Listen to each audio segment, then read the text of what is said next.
Well, happy Saturday, everybody. We are back. I am sports mental health empowerment coach and couple marriage and family therapist, Dr. Lauren Pitts, the greatest co-host ever to grace my presence. Ronnie Ransome Jr. is back with us. Yay! We missed Hello, hello, you. hello. I We missed missed y'all you too. so much. I felt like my arm was missing or something. I Do that appreciate no I more. appreciate y'all holding it down the last 2 weeks. I really appreciate that. Good. How's Hey, everything folks. going? Hey, this house talk pregame. We going. It's Oh going to yeah. do. Ronnie, What's up? Ronnie. I got something for you. Look, Ronnie. Because we are 2 days post the NFL football schedules being released, Ronnie. I'm so excited because Would you 90 days from today, Ronnie, 90 days, exactly 90 days from today, on August 13th at 6 o'clock p.m. Central Time, my Dallas Cowboys open the preseason against the Denver Broncos. And I'm not even nervous because Russell's not going to play.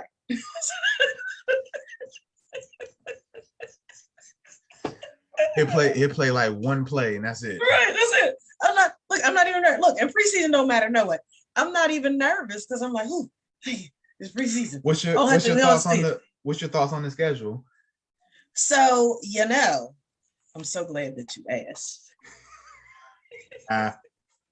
Look, Ronnie.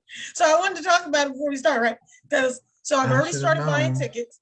Look, Ronnie, I've already started buying tickets. I was like, ooh, oh Jesus, I'm gonna have to do something strange with some trades and give me a part-time job to make up for all these daggone tickets I done bought. So we're going to the Washington Commanders game. I'm actually taking my cousin. I told her birthday August 15th. I said, your birthday present not coming until October. She let me come. I was like, I'm taking you to the Cowboys.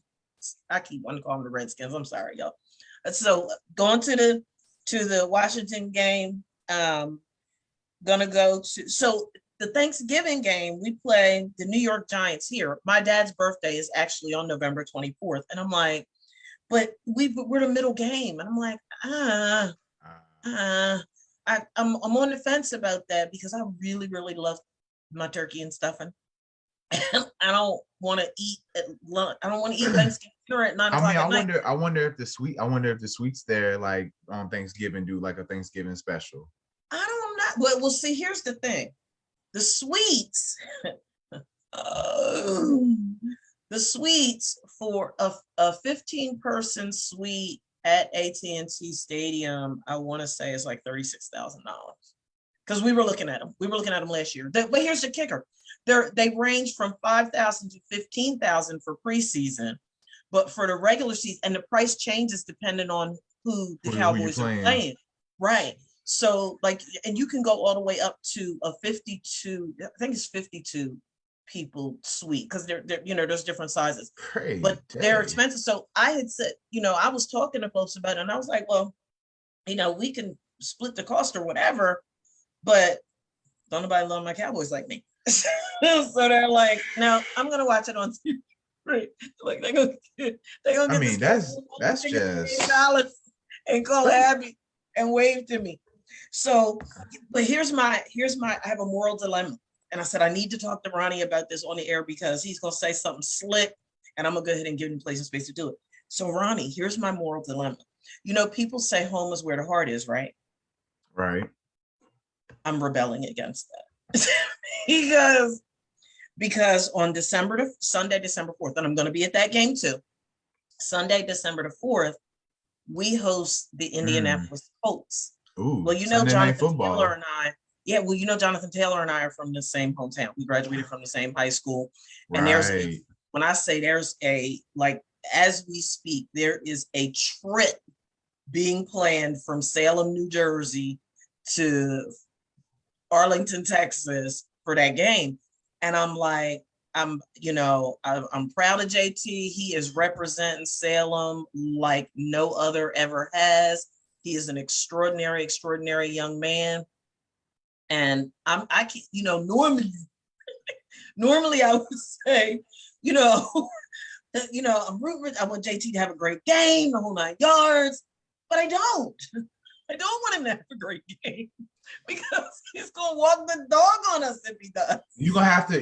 This is what you're gonna have to do. You're gonna have to be. You got to. You know how parents have like they'll have multiple kids in the league or something. Yeah. You're gonna have to do half and half. You're no. gonna have to do what? So I mean, because here's the thing. Go ahead. How many? Give me a how many perspective. How many other NFL players are from Salem, New Jersey? That's number one. Anthony A.B. Brown, Lydell Mitchell, and one of our other Dennis Thomas. But I don't know. I didn't even know that Dennis had gone to the NFL until somebody else told me. So, and I apologize. Dennis is real cool people and all, but I don't know what NFL team he played for. What? So are any of them? He wasn't in the league that long, but the most notable players, I mean, like real true notoriety, are Lydell Mitchell and Jonathan Taylor. And Jonathan Taylor is probably at this point. And he's I mean, and don't get me, Lydell was back in the 70s. Oh yeah. He played when he was still in Baltimore, when the Colts were still in Baltimore. No shade to him. He get his props. Yeah. He get his props, but nothing. Like JT is all that sort of rebating back chips. So here's some things to take into consideration. Since you asked for my opinion. So he's coming to Dallas, right? He's from your hometown, right? Mm-hmm. Our show topic is the law of attraction. So I'm thinking we can attract that on December 3rd. We can somehow maybe squeeze some time from him before the game. And that might persuade you enough. To do the half and half jersey. You can do a half Zeke and half Jonathan Taylor jersey, even though at this point in their careers, Jonathan Taylor is the much more productive back. I mean, Zeke's first 3 years, like you can take his first 3 years and compare them with any NFL running back in history. There's no debating that. Like his first 3 years, if he didn't have that 6-game suspension in what was it, year 2? Because of the shenanigans.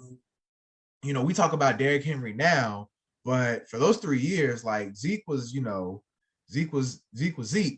But that's John. It seems like now it's between Derrick Henry and Jonathan Taylor. All I'm saying is, I don't think you should poo-poo on the half and half jersey. That's all I'm saying. That's your solution to my dilemma. That's my solution to your dilemma, because I mean, or I mean, look, no, I don't think. Here's another suggestion. Now I don't know how you would go about doing this. You might have to pull some strings or whatever. I mean, I know people who know. I personally do not know him and his family. However, his mom is really, really, really good friends with another one of our colleagues on HSRN. Okay. Well, his mom went to school with one of our colleagues on HSRN. So I don't know if he would be, I don't know if I'm not going to rule it out. I don't know if he would be willing to come on the show on that Saturday or not. I can certainly try. Can't make no promises to nobody, but we'll see.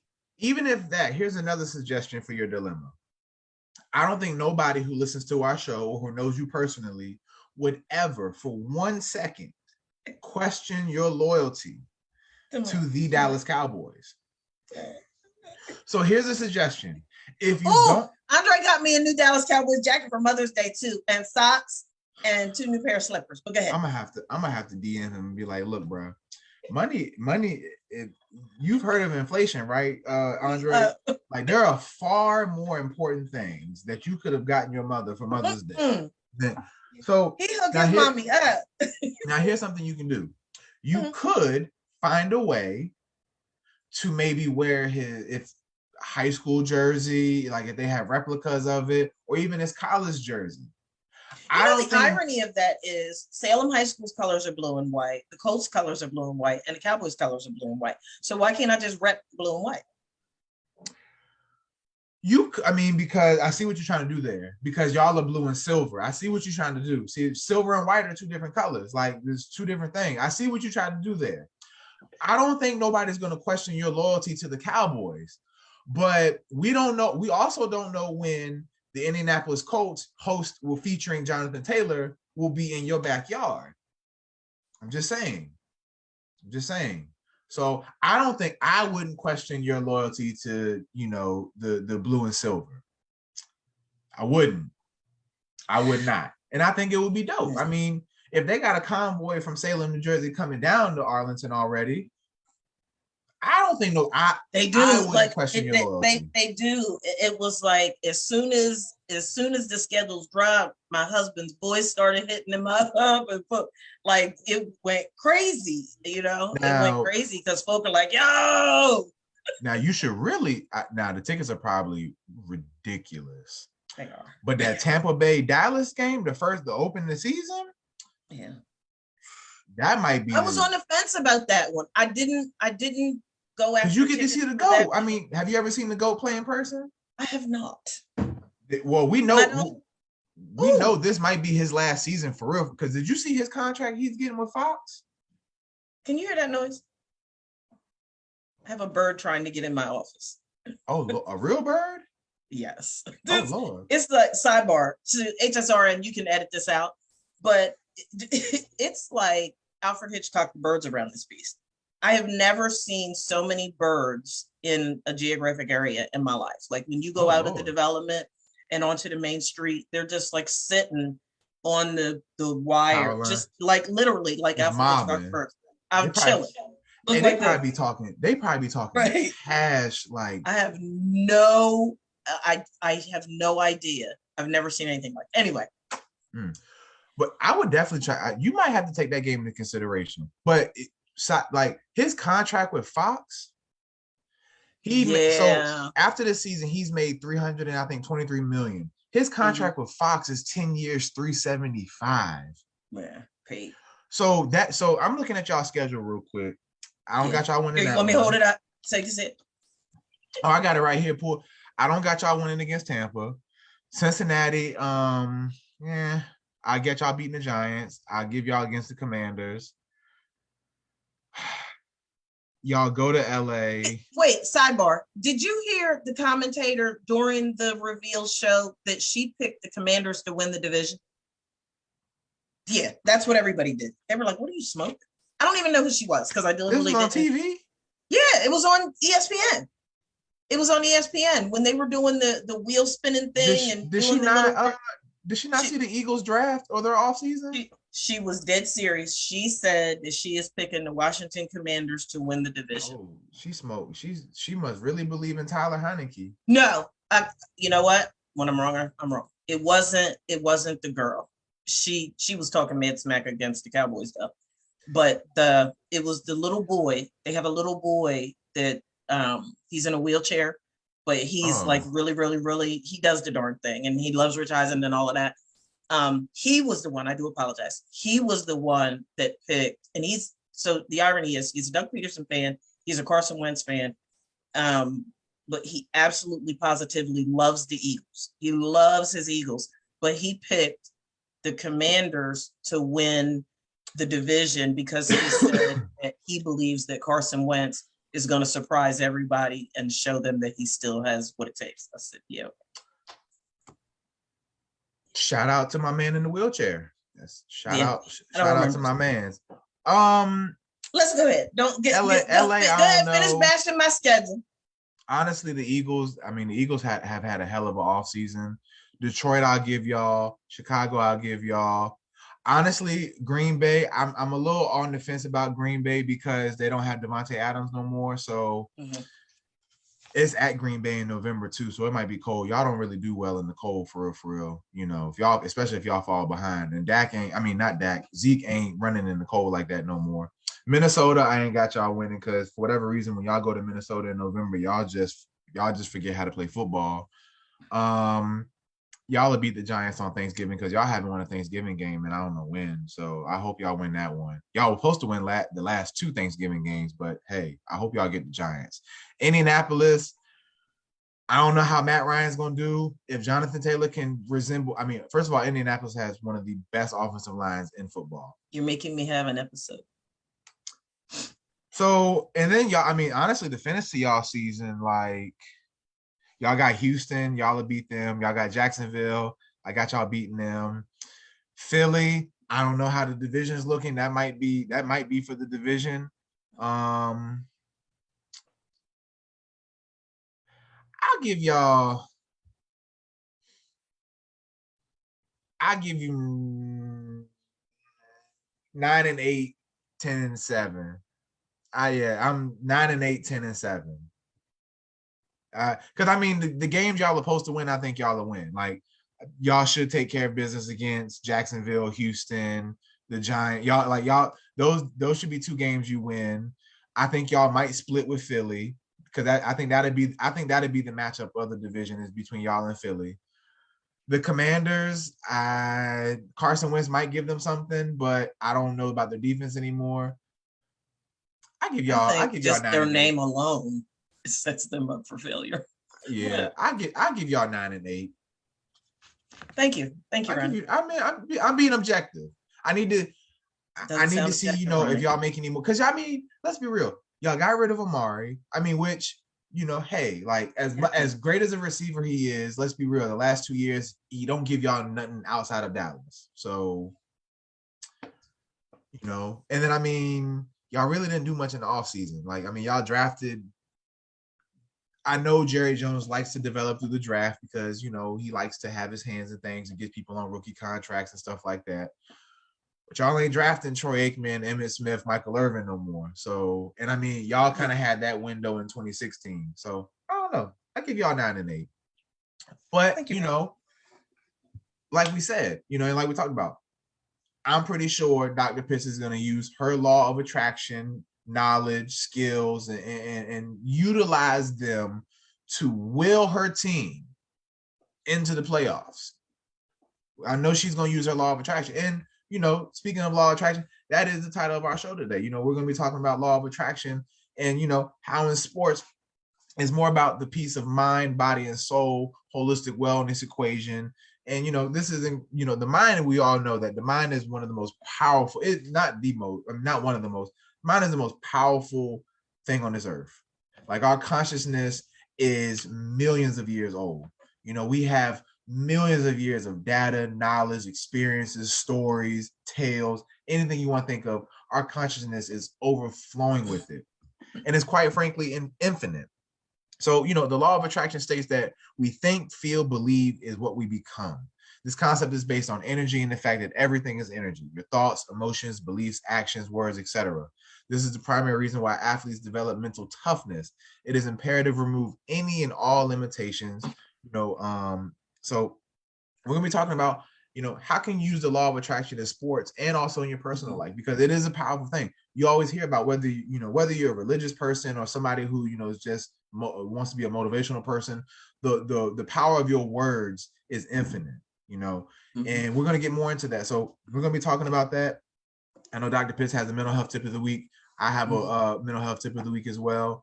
And I think we both have some HBCU news and things like that. So let's go ahead and get started. So Dr. Pitts, I have a very, I know you talked about this last week and whatnot. Everybody knows May is Mental Health Awareness Month. And me and you were just actually talking about this before we got on air. So my mental health tip of the week is a challenge to everybody out there listening today. And this is a specific challenge for those who, find themselves with self-defeating behaviors, self-sabotaging mindsets, lack of self-confidence or self-esteem, just not feeling yourself or feeling like you've never had a chance to be your real self.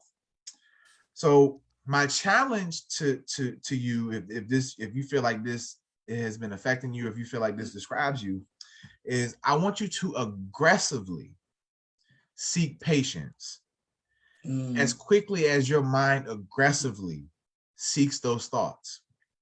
Now, Ronnie, why the hell would I aggressively seek patience? That kind of contradicting, ain't it? No. So many times we see people who, have rough upbringings, rough childhoods, rough backgrounds, feel like they've had more losses than wins. Anything that we start to believe, it becomes conditioned and ingrained in our minds, and it becomes ingrained in our subconscious. So if I view the world from a glass half empty mindset, I'm always going to feel like I don't measure up, or no matter how much effort I give, I'm not going to be enough. I challenge you to aggressively seek patience. I want you to put patience in a chokehold, because the moment you expect yourself to know something or do something or be something that you've never practiced, that you've never given yourself the space or place to even try, how is that fair to you? How is it fair that you expect yourself to know things the first time around, to get things right the first time around, and you've never done it before? You've never learned it before. I beat this philosophy into my clients' heads every time I talk to them. Mm-hmm. When I hear clients, speak from a perfectionist mindset, or, speak from like, they things have to always go right or be perfect for them to feel safe, secure in their skin and their environment and things like that, I always ask them, if you were expected to know everything and do everything right, when did you give yourself the time to learn it? That's good, Ronnie. When did you give yourself time to learn it? In order to learn stuff, you have to have time. In order to have time, you have to aggressively seek patience. But in order to even get to aggressively seeking patience, you have to have understanding. Understanding that something is not right. Understanding that maybe what you were believed and conditioned to see and think and feel might not be healthy for you. Mm-hmm. Because until you understand that, you can't have the patience to have the time to learn better, to do better. So my challenge to those out there today is aggressively seek patience. You've heard Dr. Pitt say this on the show numerous times. Everything that happens to us, every event, every moment is neutral. We place meaning on that. If you're somebody, when something happens to you and you feel that you automatically place a negative connotation on that moment or that event, I ask that you aggressively seek patience. Far too many times people beat themselves up or hold themselves accountable for things they can't control. I asked Dr. Pitts earlier, because I asked the client this. I asked him, I was like, if you could control everything in your life, not around you, but everything in your life, do you feel like you would live your ideal life? I asked that one more time. If you could control everything in your life, do you feel like you would live your ideal life? For those who are listening, if your answer is yes, I encourage you to ask the question again. For those who might say no, then I would ask, where do we go from here?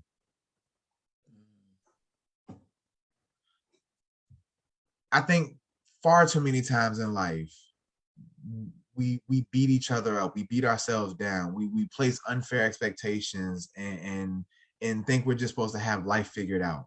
Dr. Pitts, you are, a little older than me, not much, but a little older than me. I would think it would be safe to say that even where you are in life, you were still trying to figure things out. Absolutely. I don't think we ever get to a place in life where we figure things out. As the life cycle progresses, you're trying to figure things out based upon where you are at the given stage of your life cycle. Exactly. Because you've never been there before. On average, they say the average person's mindset changes every 7 years. Mm-hmm. So if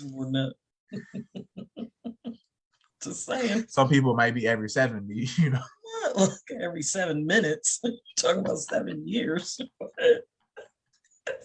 So lame. Man, but so I want you all to aggressively seek patience. If I could paint a picture of what I mean by to aggressively seek patience. Mm-hmm. For those of you who have watched the movie Baby Boy, I want you to picture Tyrese sitting on the couch when the stepdad walk away. He like, yeah, punk. Mm-hmm. And the stepdad come up behind him and put him in a chokehold. Mm-hmm. Say, cry for your mama. I want you to put patience in a chokehold. Mm-hmm. And cry for understanding. Mm-hmm. Because you need that. I need you to put that's the picture I want you to put in your head. I need you to put patience in a chokehold. Mm-hmm. Stop praying for it. You already have it. You praying for patience, asking for patience, you're gonna keep getting these situations. So aggressively seek patience. That's my mental health tip of the week for you, everybody. Before I give my mental health tip of the week, I have a message from you.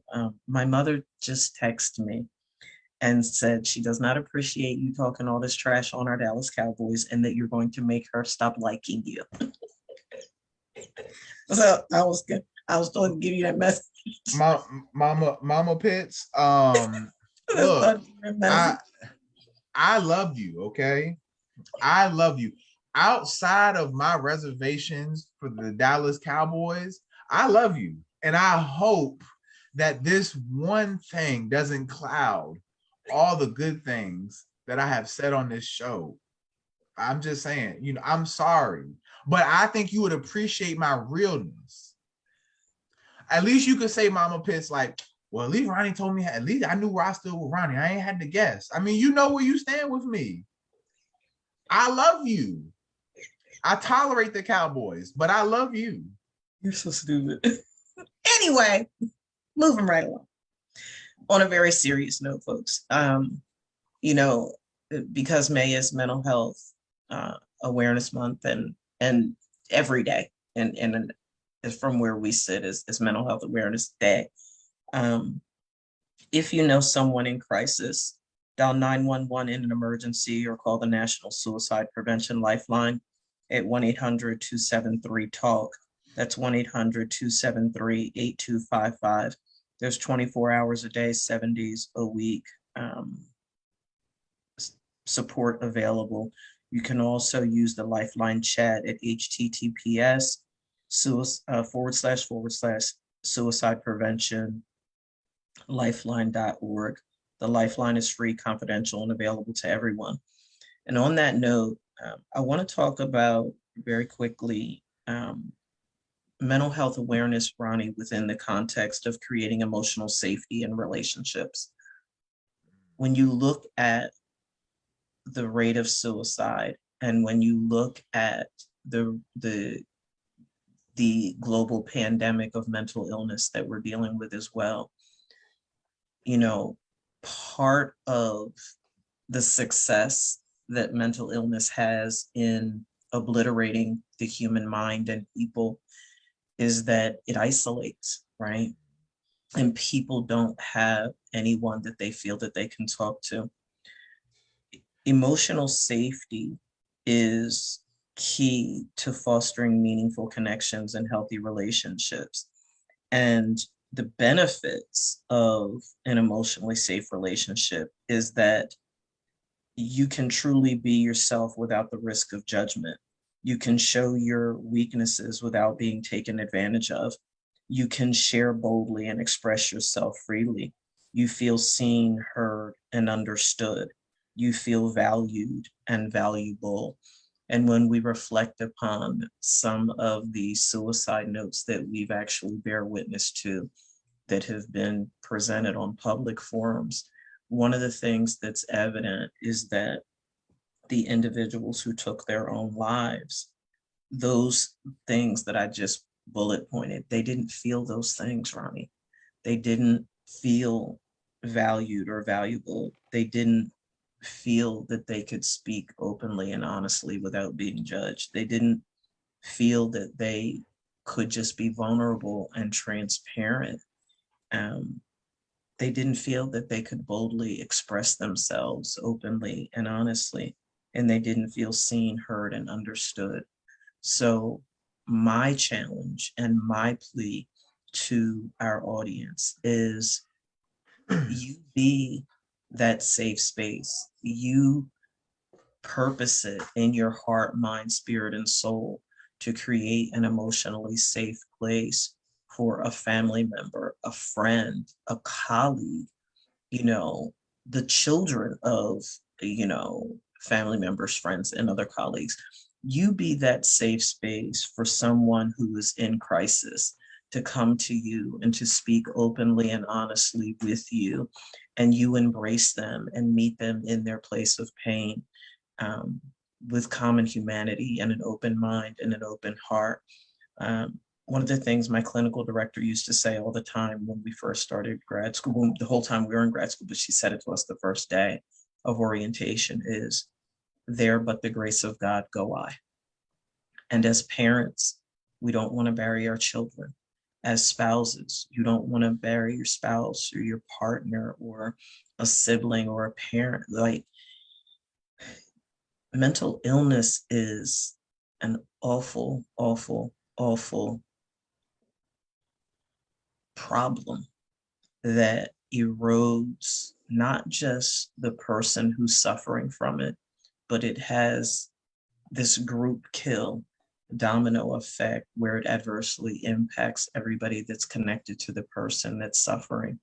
So it's not just the person suffering, it's everybody suffering. But the person that is dealing with it up close and personal firsthand with that experience, they're suffering the greatest. And we have to do a better job of creating an emotionally safe space for people to be able to reach out to us for help rather than taking the ultimate permanent solution for temporary problems, because problems are temporary. They're just like seasons of the weather. They change. And yes, they do linger sometime and seem like winter is going to last forever. But seasons do change. And you get to choose if you're going to be the emotionally safe space that can be instrumental in helping someone to get the mental health support that they need and perhaps save a life too. That's all I have, Ronnie. You know what? Since I've been in the mental health field for the last 7 years, my thoughts and perceptions on suicide has changed so much.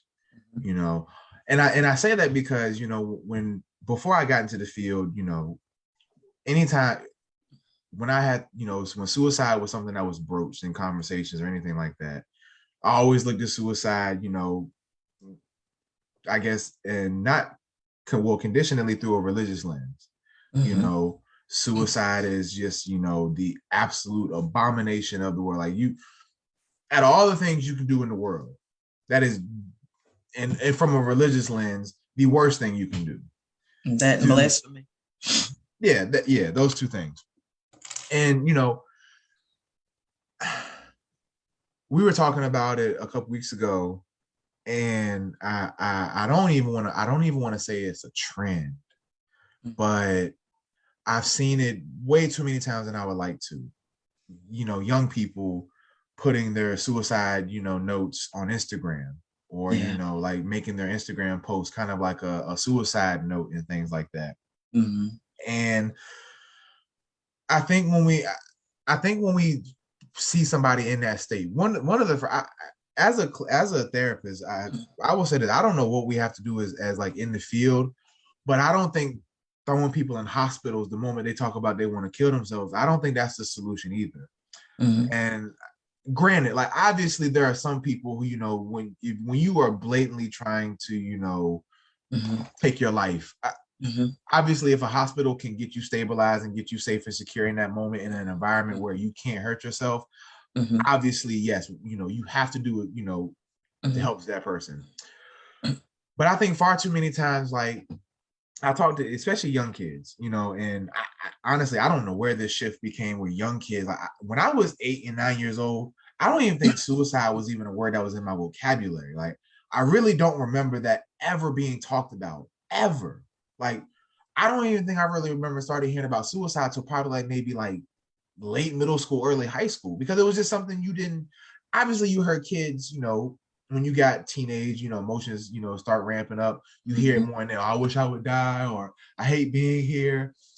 You know, Ronnie, my youngest client to threaten to kill themselves was 5.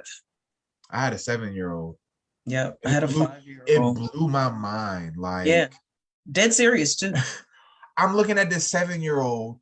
I mean, now granted, like, and so here's my and I want to spend at least maybe 4 or 5 minutes on this real quick, because I think this is really important, and I think there's a stigma behind suicide that I think has to be broken. I don't know how to specifically express what the stigma is, but I think suicide is looked at so negative that it's hard for a lot of people to just take a step back and really understand why an individual has made this decision in their mind. I've always told people, I feel like there are levels to, obviously there's levels to, somebody's rate of suicide, from ideations to plan to attempt to, fail or success, whatever the case may be. But I think oftentimes we overlook the words that people express, or we overlook the context of how a person got here. My 7-year-old client, when, he was talking about he wanted to kill himself and stuff like that. When you hear the words and you take them at face value, it's like, yo, like, bro, you 7. Like, yeah. What the hell do you know about killing yourself? Like, why do you know about that?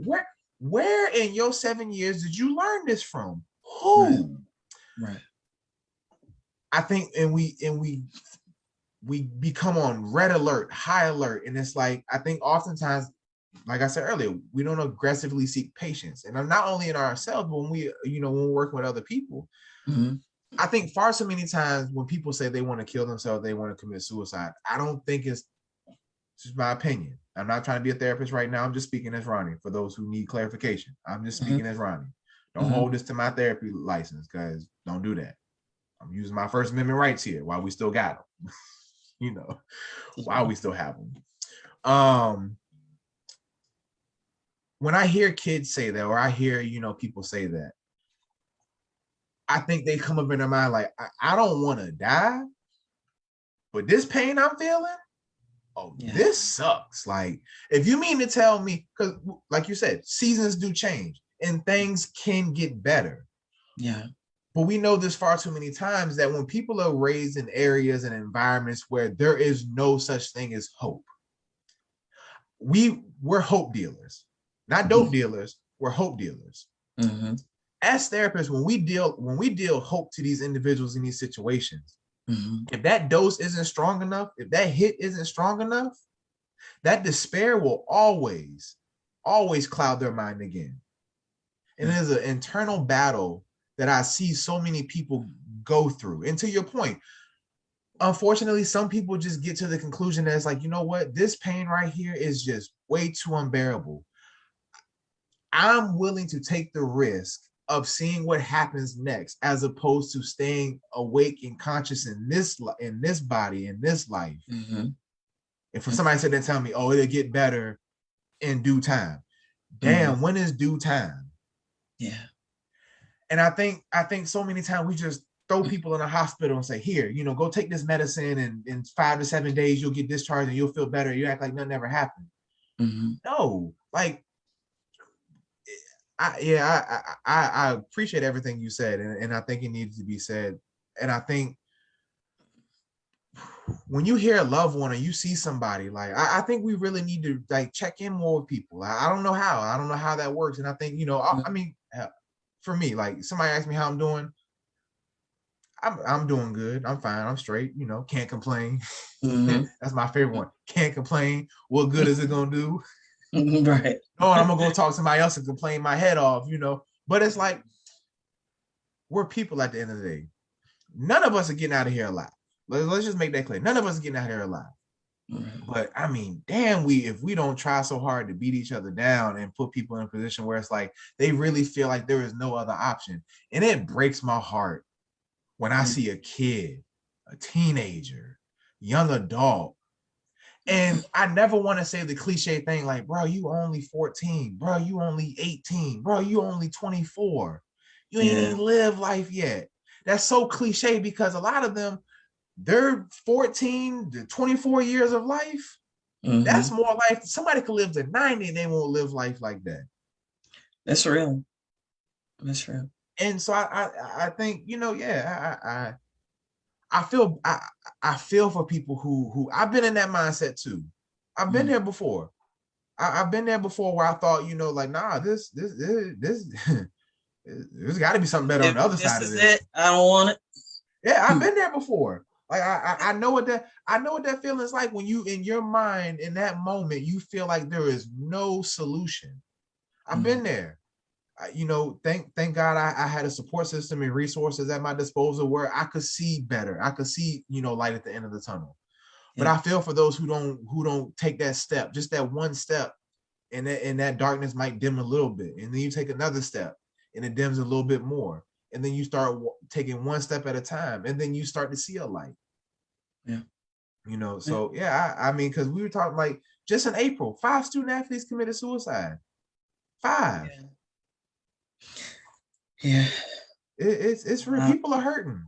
People are hurting. Like, these jobs ain't paying enough. People ain't making enough money. They got kids to feed. People, No baby formula. it's really real out here, people. Like, just be patient. Yeah. Ronnie, you're glitching. I'm gonna go ahead while we're waiting for him to get on. Oh, there you go. Oh, my bad. See, they listen. I was dropping that fire. They're trying to get me up out of here. Let's knock out this HBCU news real quick so that you go first. Okay. So I just wanted to highlight, and I'm sure a lot of people heard of it already because it happened back in April, but the Delaware News Journal put a story out yesterday about when the Delaware State University's women's lacrosse team was playing down in, I guess it was Jacksonville, and on the way back to Delaware, they were in Liberty County, Georgia, and were stopped. The belongings of the players searched, everything, for drugs, drug dog, the whole 9 yards. And when the bus driver inquired as to why they were stopped, because the way that he changed lanes, was the way that he changed lanes was a problem. One of the DSU players' dad says the bus search happened because the team was predominantly Black, in his opinion. Other people,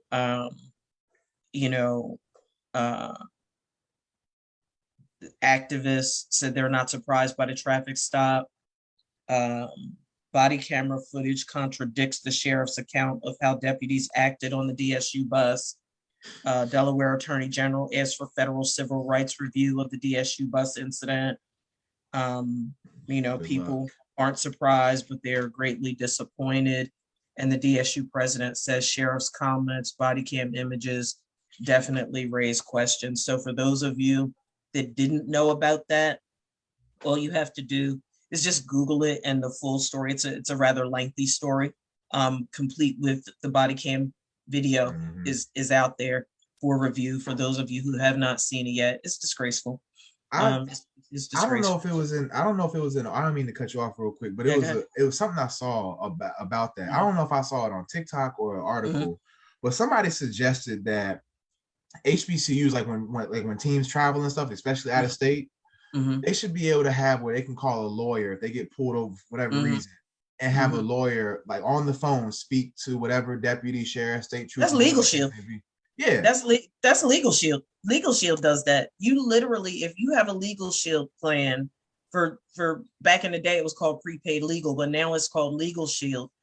If you have a Legal Shield plan, you literally have an attorney on speed dial that immediately will jump in and take control of the situation from a legal perspective. Totally. I know we got Ted on the show next week. Hey Ted, hey, you need to have talking about marketing material.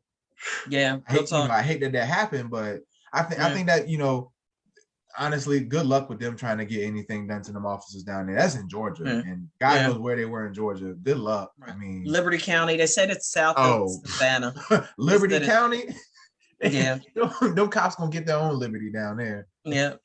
The other thing I wanted to point out real quick is Wiley College. For those of you that don't remember what Wiley College is, it's an HBCU here in Marshall, Texas. It's the true story that the Great Debaters. Wiley College is the college that was representative in Denzel's movie, The Great Debaters, which was based on a true story. The Wiley College graduates had their balances cleared by an anonymous donor, and that was announced at their graduation I think their graduation was week on Thursday. I think it was Thursday. I thought it was. Yeah, May 9th. No, okay, you're right. May 9th was last week. Okay, anyway. The class of 2022, over 100 students participated in the graduation. It was the 133rd commencement convocation of Wiley College, and an anonymous donor paid off $300,000 in student loan debt for members of the graduating class. So congratulations. What a tremendous blessing. Ronnie, give your HBCU news so that we can jump in and finish strong with this law of attraction that we're talking about today. Well, any anonymous donors that I don't have 300,000 in debt. I mean, if any anonymous donors want to get rid of these students. I graduated from HBCU undergrad and masters. I mean, hey, I don't have no undergrad. Them grad loans put me in a chokehold. Shoot. The only news I had was Virginia State. Lord, I don't even think I have his let me pull his name real quick. Where is it at? Let's see. Oh, shout out to all the Trojans graduating today in their spring commencement. They'll be I think they just started graduation about an hour ago. So Virginia State hired Dr. Henry Frazier. He was an assistant at Bowie State prior to coming to Virginia State. And I want to say he was also at North Carolina Central for 3 years back in the early 2000s. And also, I forgot the other school he was at prior to that. So he's coming to be the new head coach at Virginia State. So shout out to him. Hopefully he can bring some of that magic and luster that Bowie State's had the last 4 or 5 years, bring that back to Petersburg and, make some things happen. That was really the only HBCU news I had. Shout out to all the graduates that are graduating, last weekend, this weekend. You've heard it 1,000 times already, but the real work begins now. Take that degree, take that networking, take those experiences, and go out here and be a positive light in the world. So congratulations to all of you all. Yeah, that was the only HBCU news I think I had. I don't think nothing else was going on that was newsworthy at this point. So yeah. So all right, y'all. So we talked about it at numerous times during the show about law of attraction and stuff like that. So Dr. Pitts, I'll be honest with you. It wasn't until I really became a counselor and a therapist, the whole law of attraction and manifestation and all that good stuff. The Most High, God, whoever you want to call, whoever religious believes, the Most High, they have a funny way of showing you things to make you a believer. I ain't never used to pay attention to no astrology, none of that mess, none of it. But boy, do they have a way of showing you just how important it is to pay attention to those things. And it's funny, like when I really started to really get to, the law of attraction and really understanding what it means to manifest things and stuff like that. I want to throw this out there first.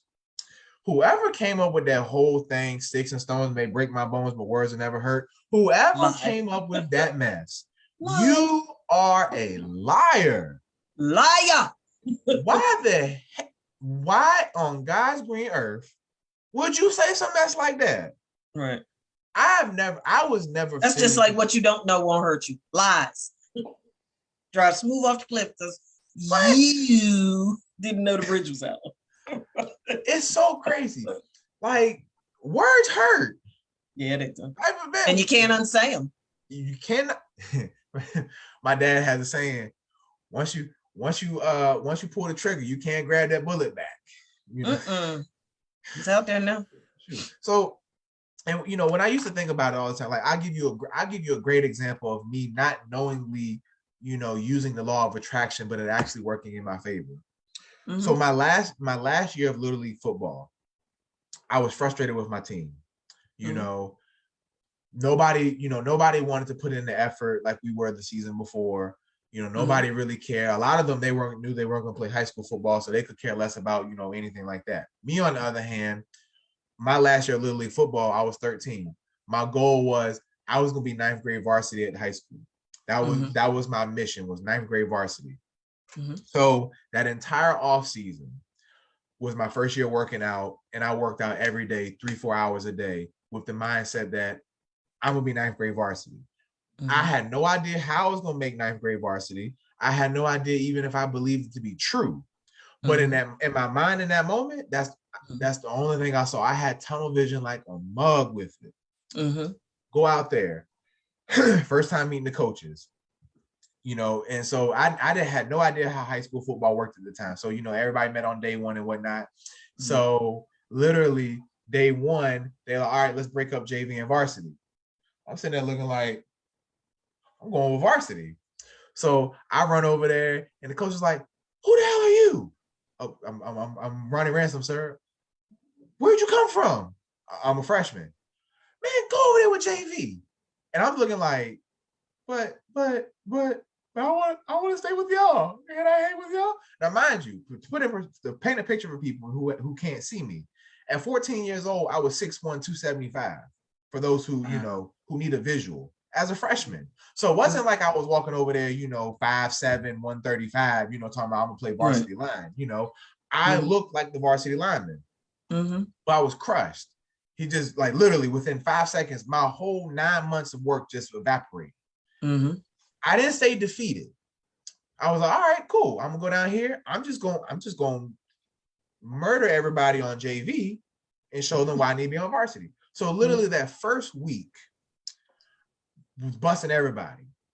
So the first day of hitting, they used to do where the first string JV was scrimmage, the second string varsity. So I was on offense. First play, we had a pull play. They had the varsity DN. He was good size. He about maybe 6'2", about maybe 260, 270. Decent size. He was a senior. I came around there, Dr. Pitts. Declated him. I'm talking about Dolly Whopping. Ran through him like cardboard. And I got up and looked at the varsity line coach's face. And he didn't, he tried to turn his head real quick. His eyes were like, who is this? I kid you not. After that Saturday, I'm thinking like I killed it. That Monday comes. Nobody says anything. So I'm sitting there like, damn, like, what y'all need? That very next day, Dr. Pitts, the very next day, I'm sitting in my locker room getting ready for practice. Coach walks up to me and is like, you're practicing with varsity today. There it is. I never looked back. I looked at everybody in the JV locker room like, I holla at you. Peace. But that was like one of my first encounters with the law of attraction. I literally set that plan in place almost a whole year. I had no idea how it was gonna work. If you'd have asked 13-year-old Ronnie, do you really think you're gonna make ninth grade varsity? I don't know. I'm gonna try. And I mean, there was no reassurance on. I didn't get that reassurance till that coach walked in front of my locker and said, you come to varsity. And in that moment, I was like, I can do this. Like, I always told people I was going to get a full ride to college. I was not going to pay for college. Up until literally February of my senior year, a week before signing day, I did not have one full ride offer. I'm sitting there looking like, your Colin Kaepernick experience. Man, I'm sitting there looking like, man, I don't know how it's about to go. Virginia State come in. Hey, bro, we're going to give you a full ride. What? Say less. I'm on the way. And I never look back. And so even in those moments, when somebody said, man, that's the law of attraction, I'd have looked at you like, what is that? No, that's called hard work. That's what that's called. Don't diminish my hard work. Talking about some law of attraction. They know no better, right? Teenage Ronnie, young adult Ronnie ain't know no better. Older adult Ronnie knows better. The power of the tongue is very powerful, and I think so. I'm gonna allow you to eloquently elaborate on this more because you do it so beautifully, But I would like, and I want your opinion on this as well. I think when we start talking about law of attraction, I think it kind of, or even like manifestation and stuff like that, the spiritual realm of things. I'm gonna give it to you scientific, spiritually, and clinically. Bet. I wasn't great in science, so I'll take that too. But so they're crazy. But I think when we get into like law of attraction and manifestation and stuff like that, if you don't, I was not a believer because it's like, bro, that's not tangible. I can't put my hands on it. I need to be able to see it. I need to feel it. It needs to be physical to me for me to believe it. That's not how it works. And that's contradictory to faith. It is absolutely, absolutely, and you know, and I think it goes hand in hand with faith. You know how your faith is tested. Mhm. You know, so I'm gonna give you the floor to lay the foundation of this topic for us. Okay. So I'm going to explain the law of attraction from a scientific perspective first. For those of you that may have taken physics in high school, in physics class, we learned that we're all energy and all energy vibrates. So when you take into consideration that we're all energy and energy vibrates, if you ever want to know, Ronnie, what vibrational frequency your mind is on, you have to look at how you're feeling. How you're feeling is a direct indicator to what frequency your brain waves are flowing on. Your thoughts and your feelings are the remote control that determines the frequency that your brain waves are on.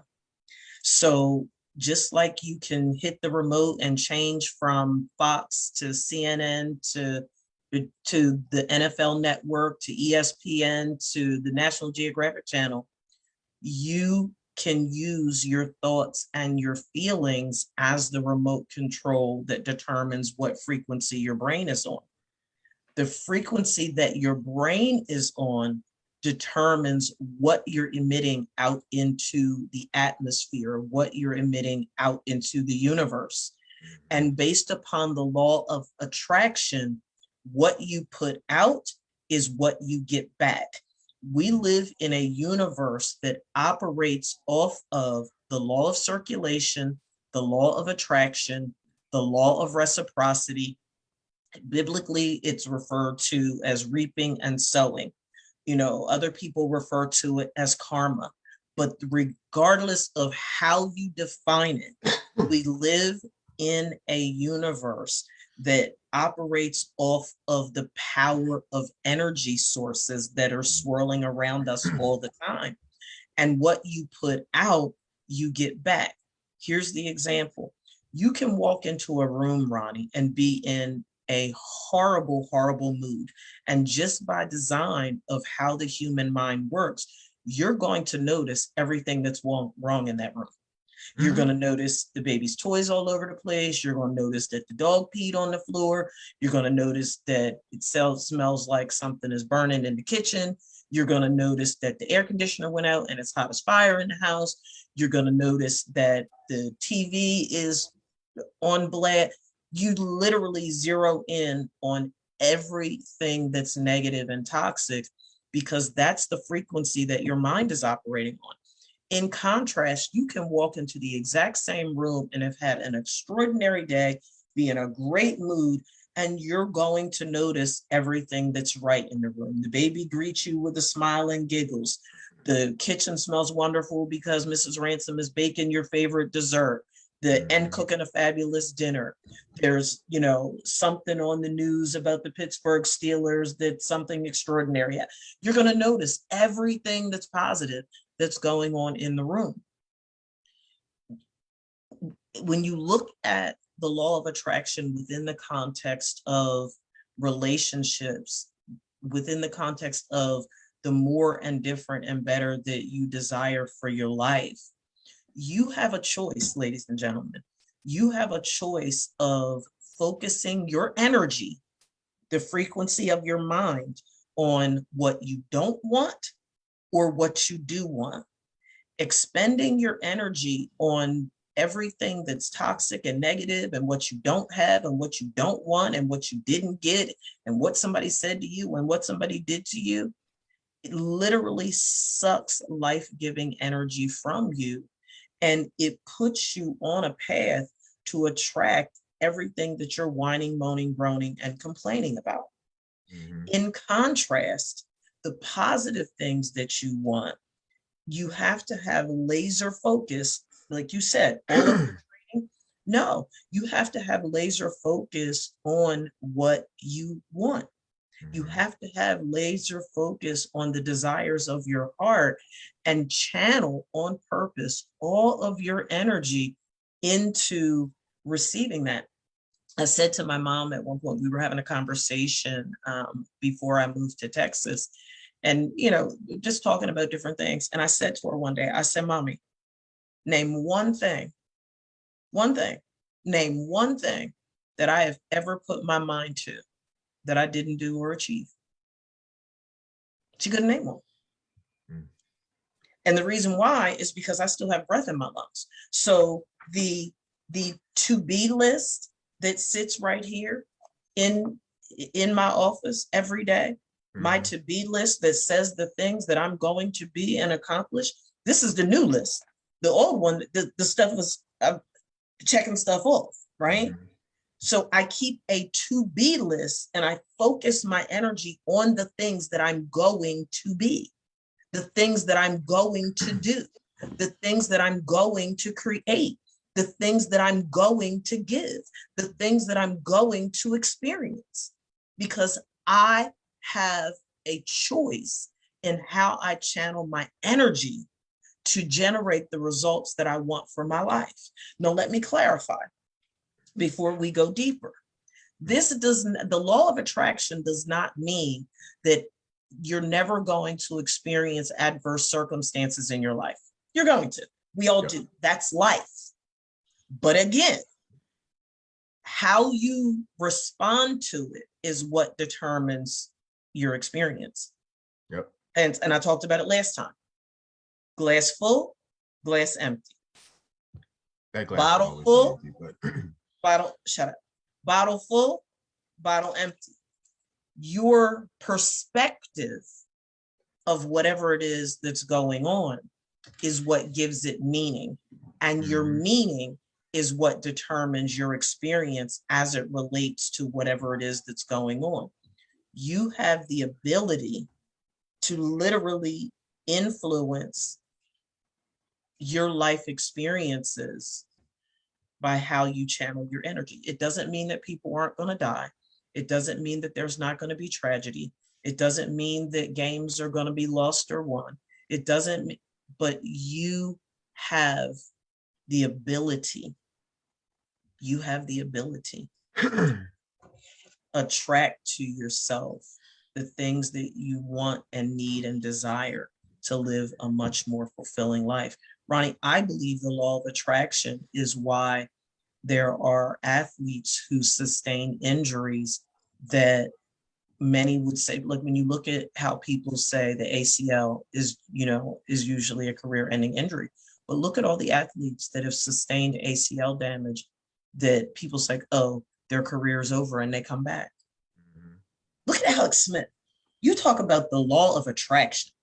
The will that he demonstrated to draw the positive strength and power and stamina and perseverance and resilience that he needed to keep coming back. They said he was going to die. He was he almost lost his leg and everything else, right? Yeah. It's, I think about, I make reference all the time. That's the thing that you and Colin Kaepernick have in mind, right? He got that vision. He had that laser focus. And same as you, senior year, high school, the offers hadn't come yet, not for football. He was getting them left and right for baseball, right? The offers hadn't come yet. And he was like, y'all say what you want. I'm playing football. Y'all can say what you want. And it's that. And here's the thing. You have to be so dogmatic in your focus that you're not moved by all the people raining on your parade. You have to be willing to see something that A, probably nobody else will see, and B, believe that you can create the vision. I think, to your point, when we talk about, being able to see and trust and have faith, is, I think a way to describe faith is being able to know the finish line is there without having a map to get there. I think that's a great way to look at faith and, attracting things. Is like knowing that you have the start in mind. Mm-hmm. You have no idea where the finish line is. Mm-hmm. You have no map. Mm-hmm. But the task is for you to create it. Mm-hmm. Mm-hmm. It's almost like if somebody were to tell me, well, Ronnie, get to Dallas. Mm-hmm. I'm not going to tell you how to get there. I'm not going to tell you which direction to go in. And I'm not going to give you nothing to help you get there. Mm-hmm. You got to figure it out. Biblically, Ronnie, the Bible says that God has gone before us and he's made a way. Mm-hmm. Faith is the substance of things hoped for, the evidence of things not seen. And that's the first step, folks, of the law of attraction. Ask for what you want, not for what you don't want. And I'll tell you how easy it is for people to mess that up and not even realize it. You people hear me, you've heard me say, I hate to be cold, right? Mm-hmm. Here's the simplicity of it. Do I hate to be cold or do I love to be warm? I love to be warm. So I live it's 82 degrees here. We're going up to 97, it's those little things, right? Whatever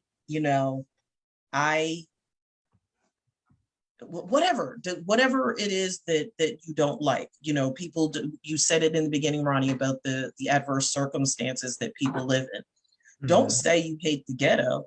Say, I am aspiring for greatness and excellence, and I'm going. Where do you want to live? Where do you want to live? Where do you want to live? What team do you want to play for? Remember, you weren't here, but we were talking about the young man that was drafted. He was the very first person that went in the draft. I forget what team it was. I don't know if it was your Steelers or who it was, but he was the very first player that went in the draft.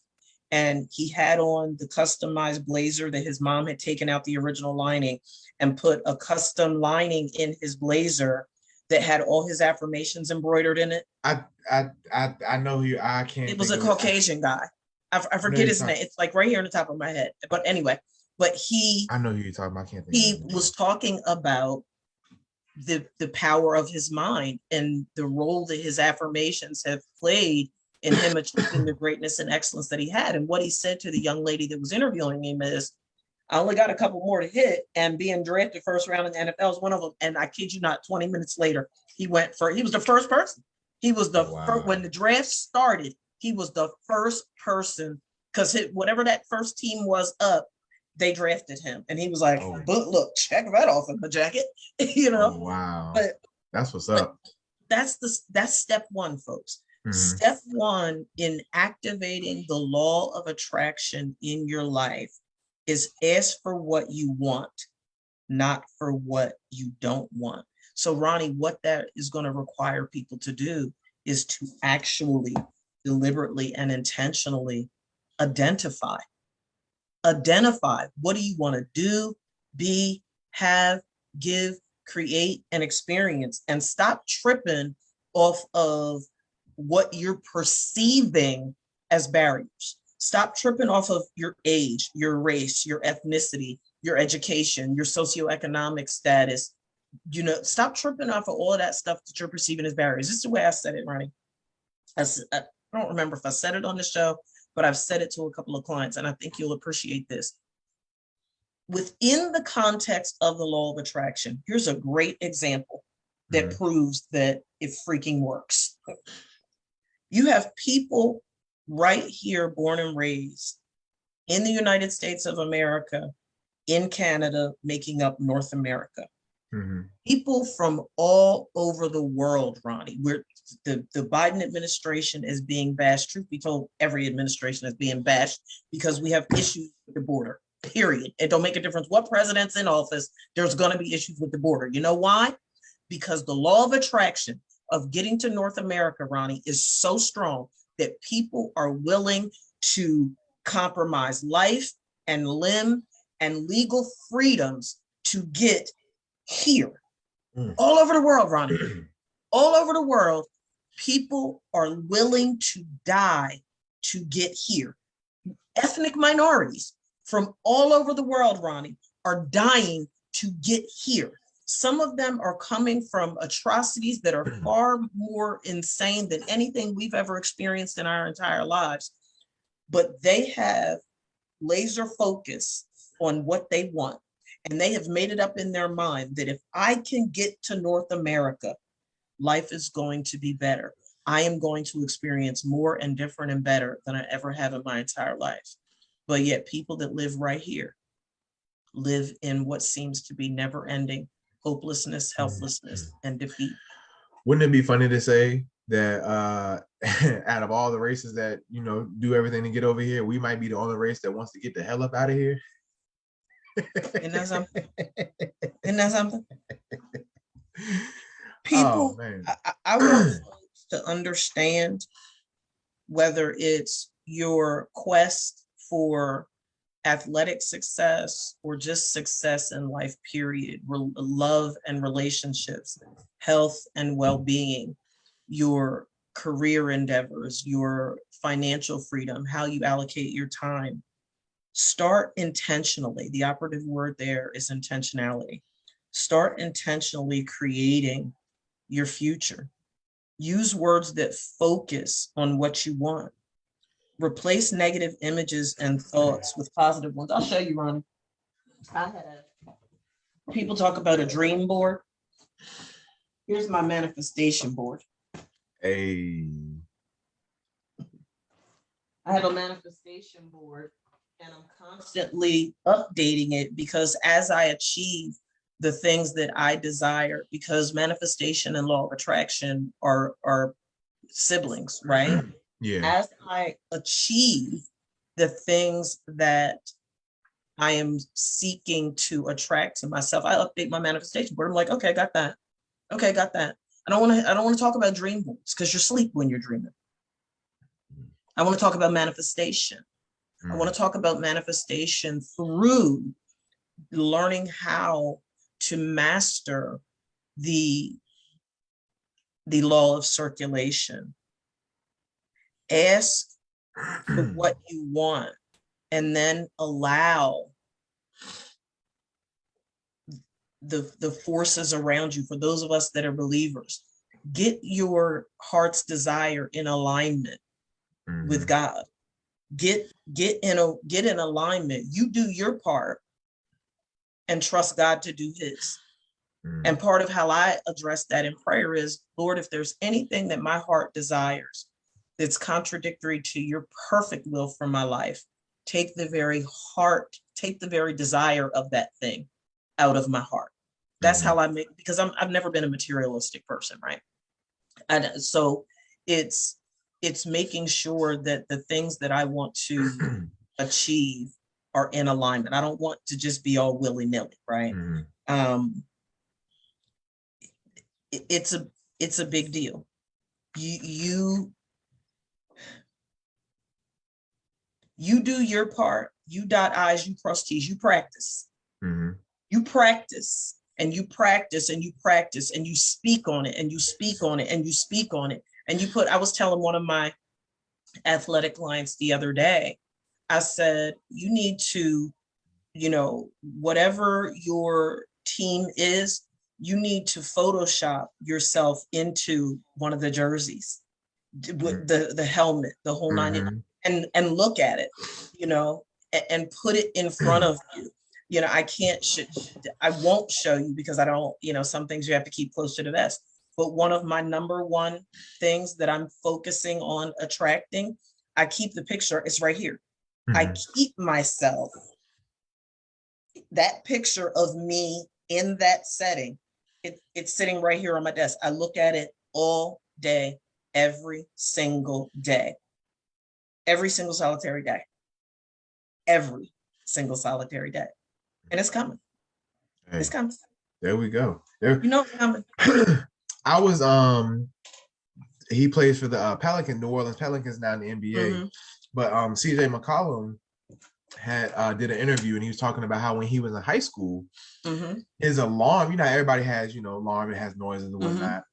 But his alarm was, he recorded himself saying positive affirmations about him getting a scholarship to go to Division I college and playing basketball. And so when his alarm would go off first thing in the morning before he would go train, he was awakened to his voice speaking positive affirmations and what exactly he was going to do. and it happened. And I think, and I'm pretty sure at this point in our conversation, there's probably people out there who have been like, oh, so they just think I just say a couple words and it's just supposed to happen, huh? It's just supposed to pop out of thin air. No, it's not what we're saying. Because I know a lot of you negative Nancy's out there, and you technical Tammys and whatnot. I look, this is not how that works. However, I do for those negative Nancy's and technical Tammys out there listening, I do have a question for you though. Let's just say that you have a negative mindset. And so far, that negative mindset deactivates the law of attraction, has yielded negative results. So if somebody were to ask you, hey, at this point in your life, it doesn't seem like you have manifested or achieved what your heart might want, but your mind is blocking. That's right. I think a lot of times, I always tell people, like, if I make a mistake, I always say, charge my head, not my heart. Right. Because my head is willing to make mistakes. But my heart, if you want to know how I really feel, that's in my heart. My mind is fleeting. My mind can change in a nanosecond. 7 seconds. Heartbeat. But my heart, that right there, that stays constant. So if I make a mistake, I always tell people, hey, charge my head, not my heart. Now, if I make a choice, charge my heart and not my head. Because when I make a choice, that's thought out. I can't allow that. So my question to those out there, the Nancys and the Tammys. Now, I hope anybody whose real name is Nancy. Don't forget Tommy and Tyreek and Thad and them. Don't be gender biased on HT. All the N's and T's in the discussion. All them. Your Nate, Nathan, Nancy, Nathaniel, all of them. Everybody. Bafquita, Hakeem, all of them. I think at one point or another, you have to ask yourself, if this is what I've manifested in my life, or this is what I've allowed to manifest in my life, what would be the downside to trying the opposite? What would you really have to lose if you feel like you have nothing to begin with? What do you have to lose to think the opposite? Oh, teacher, can I touch on that? Because I know what the problem is with that. Go ahead. They are stuck in the discomfort, dis-ease, discontent, and angst of their comfort zone because they don't realize that the perimeter of the comfort zone is fear and anxiety, which is the current reality that they know, and they're scaredy cats, so they won't kick the hinges off the comfort zone door to go out there in the infinite possibilities.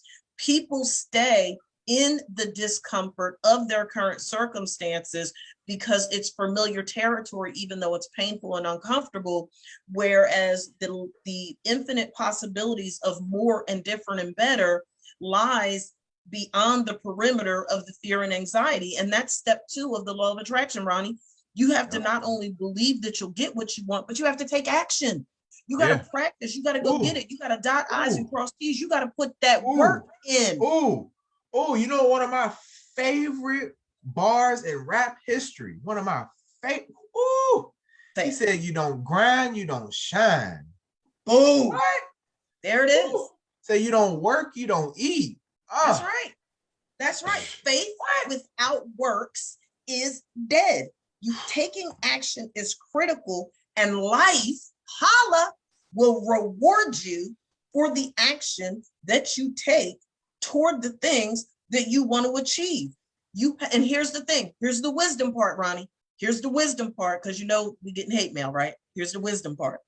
You have to know when to take inspired action. You can't just sit around, because I'm the queen of call folks out. I call folks out in the New York minute. You're talking to somebody. I tell folks, not only am I my mommy and daddy's miracle baby, but I'm also their rebel with a cause. So they know, like, look, I'm going scared and nervous and everything else, but I'm going to leap and trust that the net is going to appear, because I am not going to live paralyzed by fear and doubt and worry and insecurities. I'm not doing all that. I'm going scared. See you. Would it be safe to say, because I feel like so when you say you're quick to call people out, would it be safe to say that maybe instead of saying you call people out, but you recognize in them where you used to be. That's a great reframe, Ronnie, but that doesn't apply to me. What I mean by that is like, because somebody who's listening to this right now probably thinks like we're speaking from a judgmental place, or maybe a place of that's like, fair. That's fair. And that's not our intention. And we're I'm not not judging and criticizing. We're not. And the reason I brought that up is because I want people to understand is like, a lot of the things we do as clinicians, I try to adopt in my everyday life because a lot of it mirrors everyday life. I always tell people, right. It's not like as therapists, we sit on this pedestal of like God or anything like that. Ronnie, I wrote a book about how screwed up my life has been. Are you kidding me? Anybody on no pedestal? Sitting in the dirt, right? Look, right, and help me. And so I think what it shows is that you have reached a place and space in your life where you can live in your truth and not let it define you. You don't let specific moments define who you are. Those moments might have carved you and conditioned you and helped you come to who you are as a person now, but you don't stay stuck to a singular moment or moments. So I think when you say like you will be quick to call somebody out, I think another way of saying it is you were quick to recognize maybe things that you saw as flaws in your life, and you see somebody else exhibiting those, and you're like, hey, I used to do that. Or I used to think that way. Or I used to be that person. You don't have to be that person. You don't have to be stuck to that identity. You don't have to be stuck to that moment. I'm not sitting there telling you I'm gonna do it for you, or I'm not telling you it's gonna be easy. But what do you have to lose if you try the opposite? Ronnie, thank you for calling me out, and that's a work on. No, real talk, that's a work on for me, because everybody knows I'm really, really passionate, and I come really, really hard, and I actually talk to my own therapist about it, because a primary trigger for me is people who won't try. It does something to me. Can I touch on that real quick? Please. I was having this conversation with somebody who they have a child, but they had childhood trauma themselves, and I would watch them get frustrated with their kid, not because they were frustrated because they were crying, because when they heard the baby cry, they knew that I can't control that baby from hurting or crying. So now I'm frustrated because it must be something I can't do, or something I can't. There's something wrong with me as a parent that I can't fix. So because I can't control it, I'm not good enough. And I was like, whoa, why was the whole time out? Why did you like I said earlier, aggressively seek patience? Yeah.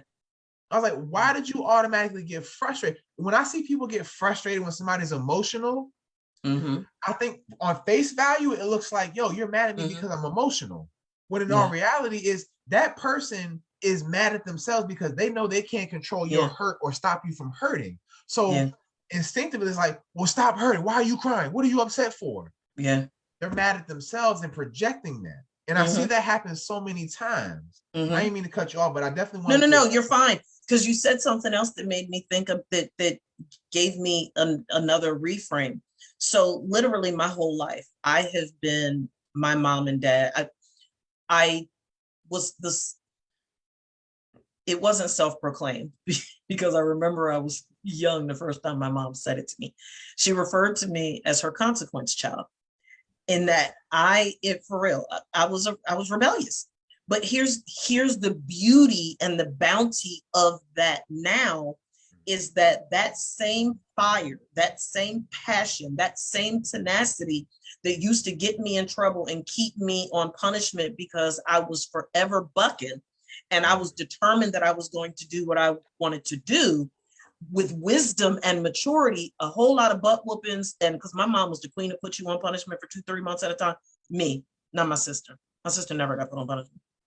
But me, I get put on punishment forever and ever. But here's the beauty and the bounty of that. Ronnie, I'm fired. I literally have been fighting for my life since I was in my mother's womb. All I know how to do is fight.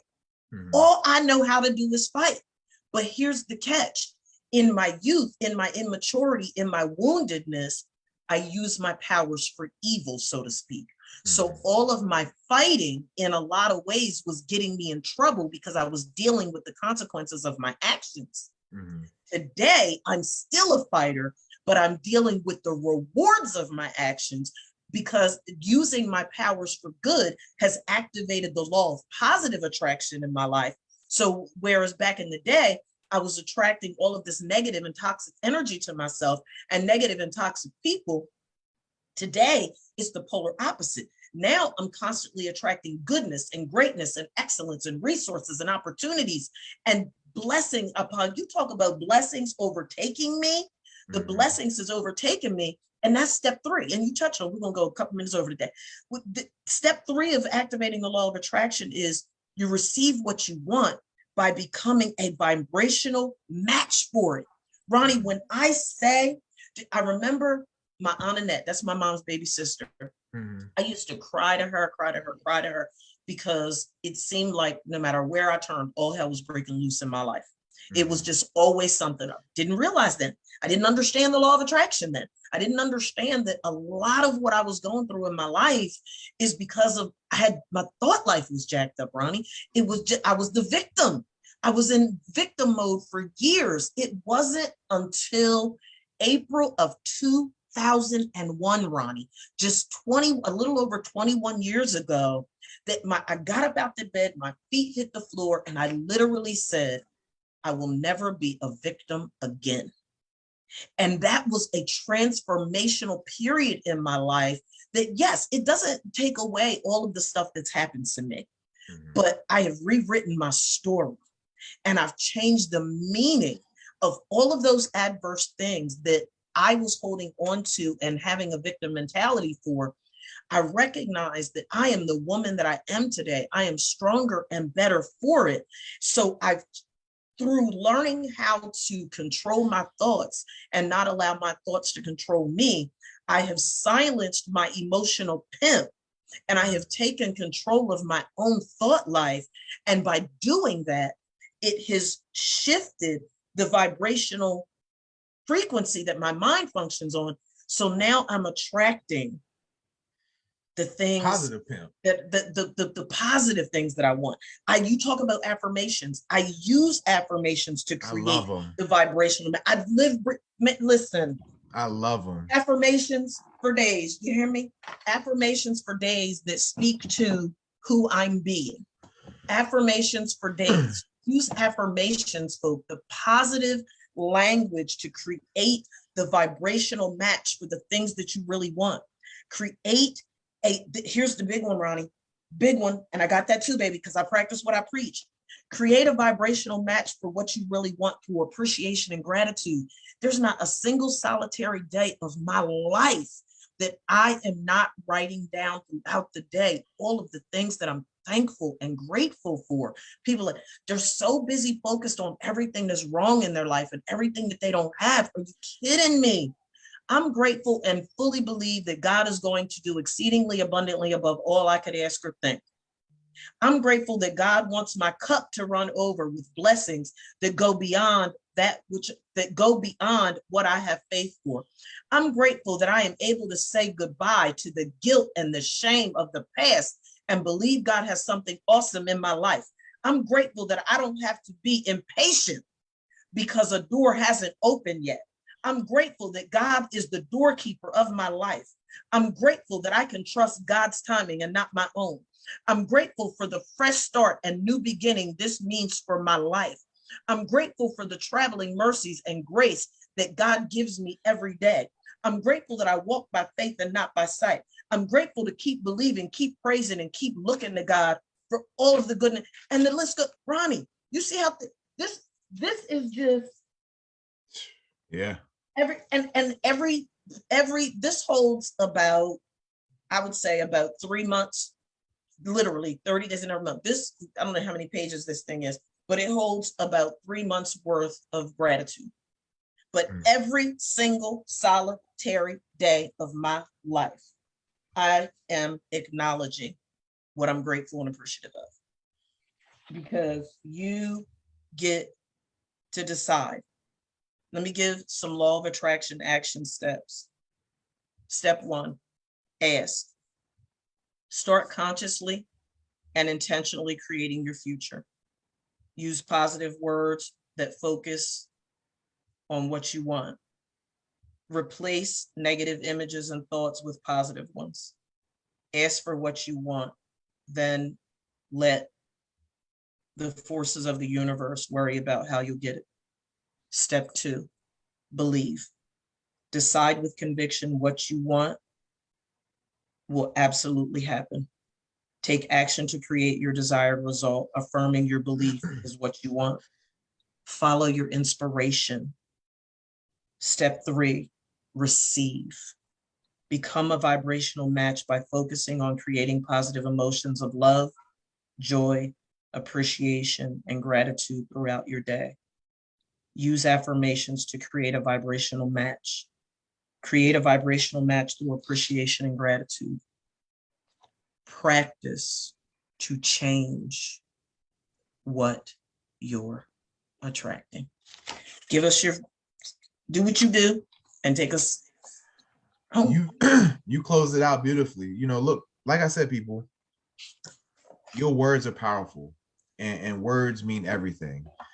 So as opposed to believing the negative and always seeing the negative, choose the opposite.